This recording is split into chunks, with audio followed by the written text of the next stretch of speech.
Odisha police वर्तमान चर्चा अच्छे करित कर्मा आईआईसी अस्तरंग थानार आईआईसी राजेश बलियार सिंह जी कि अतीत कोरापुट जिला जयपुर थाना सब इन्स्पेक्टर भाव काम करुले सिटी गोटे गंजेई रैकेट गंजेई चोराचालान करुवा गोटे अभियुक्त को अनुकंपा देखते एवं परिशेष उक्त अभियुक्त मृत्यु घटी यही घटना संपृक्त थाना अधिकारी जी वर्तमान अस्तरंगर राजेश बलियार सिंह से घटना संपृक्ति थिबा नहीं तदंत करा जायथिला। जेतेबेले कोरापुट पुलिस जानिबा को पाइथिला आईएससी राजेश बलियार सिंह सहित गंजेई रैकेट चोरा चालान करुवा अभियुक्त सहित संपर्क रही कोरापुट पुलिस किछि दिन हब छानभिन आरंभ करथिला एवं बलियार सिंह को धरिया पई प्रयास करथिला। सही समय मौका देखी अस्तरंग थानारू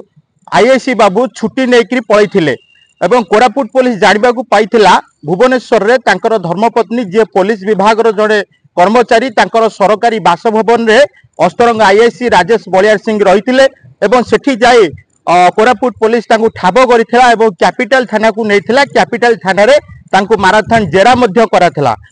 ये जेरा परे जेतेबेले आईएससी राजेश बलियार सिंह उपलब्धि करथिले एवं से गिरफ होबार संभावना रहिथिला हठात किसी विकल्प बाहाना करी थानारू चंपट मारिछंती जहाकू नेकरी वर्तमान सारा राज्य रे चहल पड़ी एवं घटना घटवा परे पुलिस महानिर्देशक अस्तरंग आईआईसी राजेश बलियार सिंह को सस्पेंड करछंती एवं ये घटना रे आईआईसी कर केते संपृक्ति रही तदंत परिसरभुक्त रही किंतु पुलिस पाखरे सेतिकी ठोस प्रमाण लगी कोरापुट पुलिस पाखरे जहाकू नेकरी आईआईसी चंपट अछंती फेरार अछंती वर्तमान सुधा सामना को आसी नांती। ये संपूर्ण कारण गोटे अस्पष्टता भितर रही जहाकू नेकरी बुद्धिजीवी महल रे राजेश बलियार सिंह क्यारेक्टर को लेकर प्रश्न मध्य सृष्टि होईची।